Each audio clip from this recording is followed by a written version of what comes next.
Saudi अरब की जानिब से कि पाकिस्तान में इन्वेस्टमेंट होगी और जो दीगर दौरे हैं इनका पाकिस्तान की मईशत पर क्या इम्पैक्ट हो रहा है, ओवरऑल सिचुएशन पर हम बात करें। काशिफ अनवर साहब, बहुत शुक्रिया आपके वक्त का। सबसे पहले तो ये बताइए कि पाक अफगान बॉर्डर ड्यूरेंट लाइन जब ये ब्लॉक होता है तो दोनों इतराफ बड़ा नुकसान होता है, कारोबारी तबका किस हद तक मुतासर होता है इससे? सबसे पहली बात तो ये है कि हर मुल्क के लिए तिजारत बहुत ज़रूरी है और एक्सपोर्ट्स का बढ़ना बहुत ज़रूरी है, और जो चीज़ें आपके मुल्क के अंदर नहीं बनती अल्टीमेटली आप अपने दूसरे ममालिक से मंगवाते हैं। और जहाँ पर आपके हमसाया ममालिक, और शायद हमारी बदकिस्मती है कि हमारे सवाए चीन के अलावा किसी भी हमारे हमसाए के साथ उस तरह से रवाबत नहीं है जिस तरह से रवाबत होने चाहिए हैं। अब चूँकि हम अफ़गानिस्तान और पाकिस्तान की बात कर रहे हैं, तो जो तुर्कम बॉर्डर है उसकी जो ऑफिशियल ट्रेड है वो तकरीबन रोज़ की $3 मिलियन की है। अब मैं इसमें ये मैंने सिर्फ जो बात की है ये ऑफिशियल ट्रेड की बात की है, मैंने अनऑफिशियल ट्रेड की बात नहीं की। और हमें इस बात को भी मद्देनज़र रखना चाहिए कि अफ़गानिस्तान हमारा एक ऐसा हमसाया है जिसके साथ हमारी हर साल की तकरीबन $2 बिलियन की ट्रेड है, इंपोर्ट और एक्सपोर्ट, और अभी 5 से 6 माह में ये तकरीबन इतनी ट्रेड, आधी ट्रेड हो चुकी है, और ये अच्छी भली ट्रेड है। अगर हम अनऑफिशियल ट्रेड को भी साथ में शामिल कर लें तो ये 5 से 6 बिलियन डॉलर्स तक हमारी अफ़गानिस्तान के साथ ट्रेड चली जाती है, जो कि एक बहुत बड़ा हुजम है। और अल्टीमेटली हमारी बहुत सी चीज़ें वहाँ से आती हैं जिसकी वजह से हमारा बहुत सा सिलसिला हमारी इंडस्ट्री का चलता है। अगर हम बात कर लें कि हमारा अगर तेल ही आता है जो कि स्मगल होके आता है, मैं बिल्कुल यहाँ पर ये बात करूँगा कि हमें उन एवेन्यूज़ को भी देखना है जिससे आपकी मईशत चलती है। तो हम अफ़गानिस्तान को अल्टीमेटली हमारे ताल्लुकात अफ़गानिस्तान के साथ बेहतर होने बहुत ज़रूरी हैं, क्योंकि डिस्ट्रक्शन के बाद वहाँ पर बहुत सी कंस्ट्रक्शन स्टार्ट हुई है, और वहाँ पर अभी भी जो हमारी एक्सपोर्ट होती है, हमारी जो चीज़ें हम पाकिस्तान के अंदर बनाते हैं वो वहाँ पर जाती हैं और वो उसका हमें ज़र मुबादला आता है। लेकिन मैं यहाँ पर एक बात ज़रूर करूँगा कि हमारी ऑफिशियल ट्रेड जो है वो कम है। ऐसे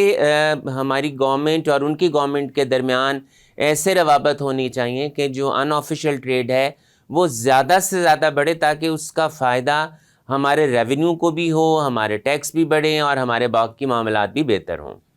ठीक है, जब भी हम बात करते हैं गैर कानूनी तरीके से पाकिस्तान में मुकीम तारकीन वतन की या वो अफ़गान महाजरीन जो जंग के बाद यहाँ पर आए और फिर उन्होंने अपना कारोबार यहाँ पर इस्टेब्लिश किया या पाकिस्तान में रिहाइश इख्तियार की, तो बड़े पैमाने पर स्मगलिंग की भी बात होती है और यही बॉर्डर, यही रूट इस्तेमाल किया जाता है। यहाँ से वो गाड़ियाँ हों, वो दूसरे पार्ट्स हों या दूसरी चीज़ें हों, तो इस बॉर्डर को इस्तेमाल करते हुए आपकी इंफॉर्मेशन में गैर कानूनी स्मगलिंग भी शामिल है। देखिए, मैंने तोरखम की बात की है। तोरखम में जो न्यूज़ हैं उस बावसूख ज़राए के मुताबिक कि वहाँ पर अनऑफिशियल ट्रेड कम होता है और वहाँ पर ऑफिशियल ट्रेड 70% तकरीबन जो हमारे पास फिगर्स हैं वो ऑफिशियल ट्रेड तोरखम बॉर्डर पे होता है। और जो चमन है और जो दूसरे बॉर्डर्स हैं वहाँ पर इतनी चूँकि टेक्नोलॉजी नहीं है और वहाँ पर इतनी डॉक्यूमेंटेशन नहीं है, शायद सर्विलेंस का भी शायद वहाँ पर इस तरह से नहीं है, तो वहाँ से स्मगलिंग उन बॉर्डर से ज़्यादा होती है। तुर्कम बॉर्डर से, जिसका मैंने $3 मिलियन का आपसे कहा कि वहाँ तकरीबन हमारी रोज़ की होती है, और अगर ये रुक जाती है तो ये $3 मिलियन का रोज़ का, और अगर आप 10 दिन भी देख लें तो $30 मिलियन की जो ट्रेड है वो ऑफिशियल उसका फ़र्क पड़ता है। और अगर आप इसमें ऐसे प्रोडक्ट्स आ जाएँ जिसमें फल हों, सब्ज़ियाँ हों, तो वो ये जो ये नुकसान जो है ये इसके अलावा है। ये बात सिर्फ उस ट्रेड की है कि हमारी कितनी वैल्यू की है, तो हमें ये देखना चाहिए। और हमारा बहुत सा कंधारी अनार बहुत मशहूर है और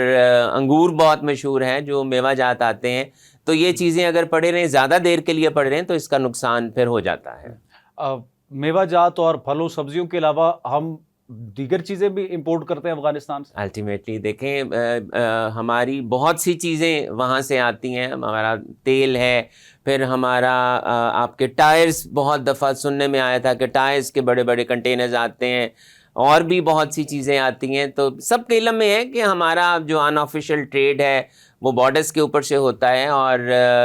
ہمارا جو اور اسی وجہ سے ہماری لوکل انڈسٹری کو بھی نقصان پہنچتا ہے، اور اسی وجہ سے ہمارے جو ٹیکس کے اور ریونیو کے ٹارگٹس ہیں وہ بھی پورے نہیں ہوتے، اور اسی ٹریڈ کی وجہ سے میں صرف افغانستان کی بات نہیں کر رہا، میں باقی بھی بات کر رہا ہوں، ابھی انڈیا کی بھی اور میں ایران کی بھی بات کر رہا ہوں، جیسے کل ابھی اخبار میں تھا کہ انڈیا سے گٹکا بہت زیادہ آتا ہے اور باقی جو چیزیں ہیں، تو یہ اگر اس پہ جو بھی ایشوز ہیں، چاہے ڈیوٹی زیادہ ہے یا کچھ بھی ہے، تو اگر اس پہ ڈیوٹیز کم ہوں اور اس پہ اگر ہمارے دونوں گورنمنٹس کے ساتھ اور سرویلنس بہتر ہو، تو یہ جو نقصان ہے ٹیکس کا، اور جس کی وجہ سے ایسے لوگ جو ٹیکس زیادہ دیتے ہیں ان کی پھر شامت آتی ہے اور ان سے بھی ٹیکس اکٹھا کیا جاتا ہے، تو ہم بہت سارا ریونیو یہاں سے اکٹھا کر سکتے ہیں۔ ٹھیک ہے، اب چونکہ جنگ کی صورتحال رہی انڈیا کے ساتھ بھی اور افغانستان کے ساتھ بھی، جھڑپیں ہوئیں، اور ہم نے تو افغانستان کو یہ باور کروا دیا کسی طور بھی افغانستان کی سرزمین کو پاکستان کے خلاف استعمال نہیں ہونے دیں گے، اور پھر بالآخر ایک دوحہ میں معاہدہ ہوا ہے، امن معاہدہ، جو کہ انتہائی خوش آئند ہے اور چیزوں کو اس طرح سے چلنا چاہیے۔ آپ بطور ایک بزنس ریپرزینٹیٹو یہ سمجھتے ہیں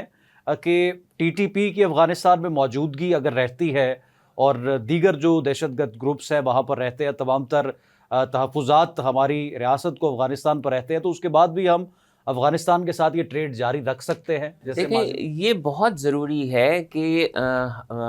کوئی ملک بھی دوسرے ملک کے اندر آ کے دخل اندازی نہ کرے۔ جب انڈیا نے کی تو ہماری افواج نے انہیں بھی بھرپور جواب دیا،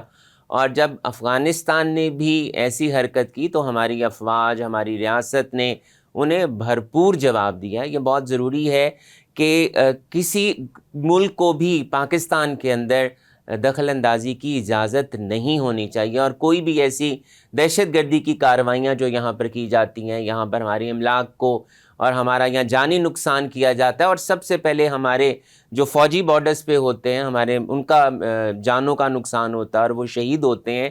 تو سب سے پہلے تو آپ کے ملک کا دفاع ہے، اور اس کے بعد میں اپنی ذاتی رائے دے رہا ہوں کہ اس کے بعد پھر تجارت ہونی چاہیے۔ جب تک آپ کے ملک کا ہی دفاع محفوظ نہیں ہے، ایسا ملک کہ آپ کے ملک کے اوپر حملے کرے، آپ کے ملک کے اندر آ کر یہاں پر دہشت گردی کرے، ایسے ملک کے ساتھ تو تجارت نہیں ہونی چاہیے۔ تو یہ سیٹل کیا جانا چاہیے پہلے کہ کوئی بھی ملک ہے، جو بھی کسی کا بھی ہمسایہ ملک ہے، وہ ہمارے ملک کے اندر ایسے کوئی اقدامات نہیں کرے گا جس سے یہاں پر املاک کو، جان کو، مال کو نقصان پہنچے۔ اس کے بعد جب حالات بہتر ہو جائیں گے تو الٹیمیٹلی تجارت بھی